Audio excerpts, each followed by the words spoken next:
What's up, guys? We're back with some more map training, hints, trips, ticks, whatever we call it. But I wanted to make this video because I send a lot of online workout programs out to all my different clients, and all too often people write back and they say, oh, an exercise doesn't feel right or it's not comfortable. So what I end up doing is making a little video showing how to do it and explaining how the exercise should look properly. But this is just all about the concepts that should apply to everything. You know, as a trainer, I've always said that there's 3 exercises, and if you understand those forms for each exercise, you cannot hurt yourself in the gym. The first one would be the squat, the second one would be the lunge, and the third one is the hard one, the deadlift. But they all have very similar aspects in common. Now with the squat and the lunge, the idea is to always push through the heels and never allow your knees to go over your toes. So when I perform a squat, I hinge my hips backward, my knees stay over my ankles, my back stays straight, and all my weight sits in the glutes and in the quads. Now what you want to avoid is letting your heels come off the ground. As I put my heels into the air and push through my toes, I lose power in my squat and I put a lot more pressure on my knees. Now when we go to a weighted squat, you definitely do not want to put pressure on the knees. So keep all your weight back, and the way to tell if you're doing a squat correctly is as you go down, you can pick your toes up off the ground and still keep your balance. Now with the lunge, same concept applies. When I lunge, I want to keep my back upright. I'm not leaning my body weight forward or back, my knees over my ankle, and my toes are the same direction as my chest. And what that's going to do is make sure that all the pressure stays where it's supposed to, in the glutes, in the hamstrings, in the quads, all throughout the legs, and not in your joints.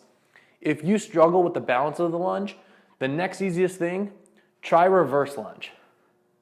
Standing in place, now you're working with your loose leg going back, and all the pressure is going to be on the front leg, which is a lot easier to balance, even though I started to fall over.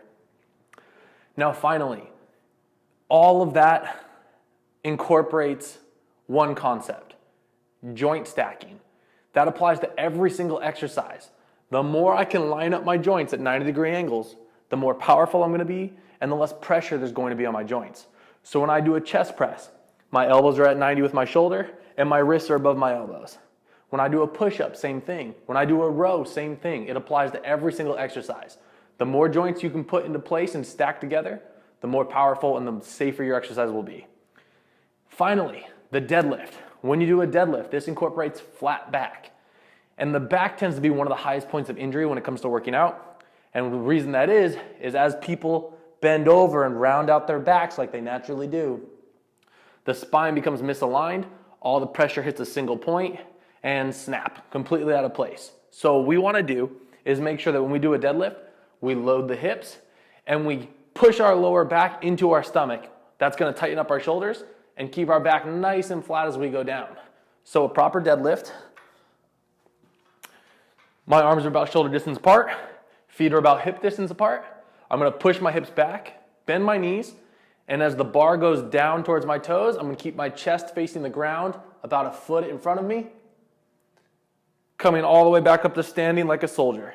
Now you'll see as I go down, I don't let my shoulders fall. When my shoulders fall, it rounds my back. When I keep them tight, my back goes flat. So if you can master these exercises, it does take practice, the deadlift being one of the hardest ones to incorporate into your workout. But if you can master joint stacking, pushing through your heels, and the flat back, you will not hurt yourself in the gym, and you can be confident that you're doing your exercises correctly.